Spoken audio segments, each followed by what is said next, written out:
Veg Kurma ಹಾಗೂ set dosa ರೆಸಿಪಿನ ಸಾಕಷ್ಟು ನೋಡಿರ್ತೀರ.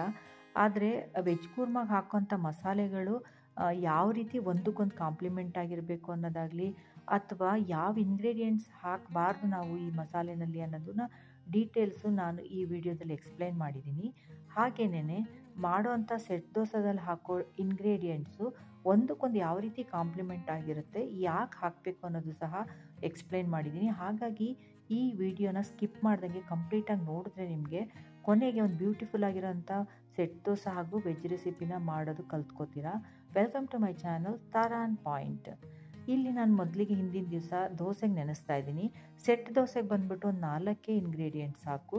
ಏನಂದರೆ 2 ಕಪ್ಪಷ್ಟು ದೋಸೆ ಅಕ್ಕಿ ತೊಗೊಂಡಿದ್ದೀನಿ, ಅರ್ಧ ಕಪ್ಪಷ್ಟು ಉದ್ದಿನ ಬೇಳೆ ತೊಗೊಂಡಿದ್ದೀನಿ, ಅರ್ಧ ಕಪ್ಪಷ್ಟು ಅವಲಕ್ಕಿ ತೊಗೊಂಡಿದ್ದೀನಿ, ಹಾಗೂ 1 ಟೀ ಸ್ಪೂನಷ್ಟು ಮೆಂತ್ಯ ತೊಗೊಂಡಿದ್ದೀನಿ. ಇಲ್ಲಿ ಏನಂದರೆ ಉದ್ದಿನ ಬೇಳೆ ಬಂದುಬಿಟ್ಟು ಬೈಂಡಿಂಗ್ ಆಗೋಕ್ಕೆ ಹೆಲ್ಪ್ ಮಾಡುತ್ತೆ, ಜೊತೆಗೆ ಹುಳಿ ಬರೋದಕ್ಕೂ ಸಹ ಹೆಲ್ಪ್ ಮಾಡುತ್ತೆ.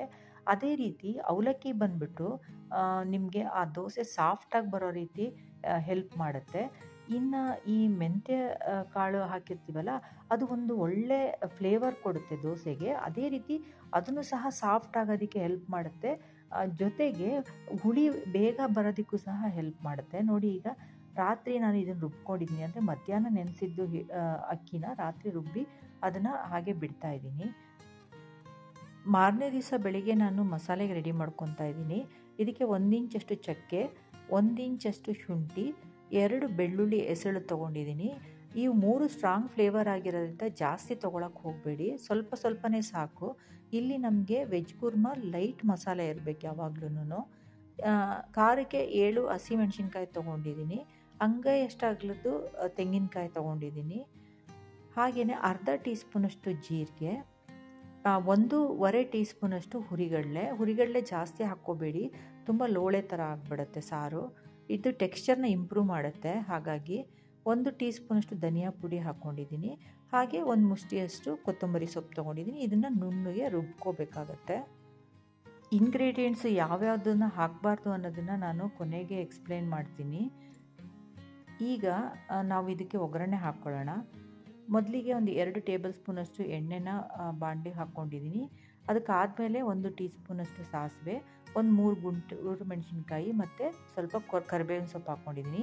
ಗುಂಟೂರು ಮೆಣಸಿನ್ಕಾಯಿ ಹಾಕಿರೋದು ಇಲ್ಲಿ ಒಳ್ಳೆ ಫ್ಲೇವರ್ ಕೊಡುತ್ತೆ ಆ ಕೂರ್ಮಾಗೆ. ಹಾಗೆಯೇ 1 ಸಣ್ಣ ಈರುಳ್ಳಿನ ಸಣ್ಣದಾಗಿ ಹೆಚ್ಚಿಬಿಟ್ಟು ಹಾಕ್ಕೊಂಡಿದ್ದೀನಿ. ಇದು ಸ್ವಲ್ಪ ಟ್ರಾನ್ಸ್ಪರೆಂಟ್ ಆಗೋ ತನಕ ಹುರ್ಕೊಳ್ಳಿ. ನಂತರ ಇಲ್ಲಿ ನಾನು ತರಕಾರಿಗಳಲ್ಲಿ ಬೀನ್ಸು, ಕ್ಯಾರೆಟನ್ನು ತೊಗೊಂಡಿದ್ದೀನಿ. ನೀವು ಬೇಕಾದ್ರೆ ಆಲೂಗೆಡ್ಡೆನೂ ಸಹ ಹಾಕ್ಕೊಳ್ಬೋದು, ಅದನ್ನು ಸಹ ಇದೇ ಸೈಜಿಗೆ ಹೆಚ್ಕೊಳ್ಳಿ. ಹಾಗೆಯೇ ಇದ್ರ ಜೊತೆಗೆ ನಾನು ಒಂದು ಅರ್ಧ ಬಟ್ಲಷ್ಟು ಹಸಿ ಬಟಾಣಿನ ಹಾಕ್ಕೊತಾ ಇದ್ದೀನಿ. ಇದು ತುಂಬ ಚೆನ್ನಾಗಿರುತ್ತೆ ವೆಜ್ ಕುರ್ಮಾಗೆ, ಹಾಗಾಗಿ ನೀವು ಬೇಕಿದ್ರೆ ಸ್ಕಿಪ್ ಮಾಡ್ಬೋದು ಬಟಾಣಿನ. ಇದನ್ನ ಸ್ವಲ್ಪ ಎಣ್ಣೆಯಲ್ಲಿ ಒಂದು ಅರ್ಧ ಮಿನಿಟಷ್ಟು ಬಾಡಿಸ್ಕೊಂಡ್ರೆ ಸಾಕು. ಈಗ ತರಕಾರಿ ಮುಳುಗೋಷ್ಟು ನೀರು ಹಾಕ್ಕೊಳ್ಳೋಣ.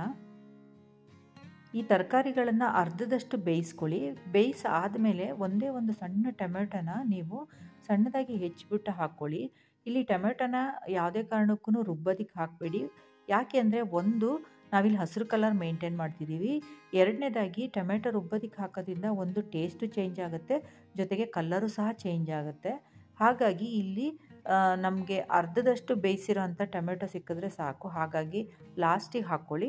ಜೊತೆಗೆ ಈ ರುಬ್ಕೊಂಡಿರೋಂಥ ಮಸಾಲೆನ ಹಾಕಿ ಅದಕ್ಕೆ ಬೇಕಿರೋಷ್ಟು ನೀರು, ಅಂದರೆ ಆ ಕೂರ್ಮ ಬಂದುಬಿಟ್ಟು ತುಂಬ ತೆಳ್ಳಗೂ ಇರಬಾರ್ದು, ತುಂಬ ಗಟ್ಟಿನೂ ಇರಬಾರ್ದು, ಆ ಹದಕ್ಕೆ ಬೇಕಿರೋಷ್ಟು ನೀರು ಹಾಕ್ಕೊಳ್ಳಿ.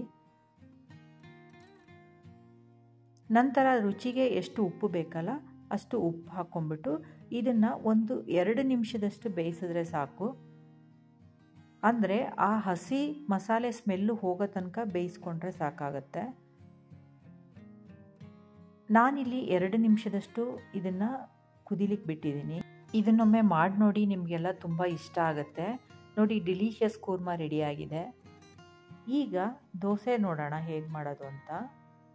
ದೋಸೆ ಹಿಟ್ಟು ನೋಡಿ ಇಷ್ಟು ಉಬ್ಬಿ ಬಂದಿದೆ. ಇದಕ್ಕೆ ಉಪ್ಪು ಹಾಕ್ಬಿಟ್ಟು ಚೆನ್ನಾಗಿ ಕಲಿಸ್ಕೊಳ್ಳಿ.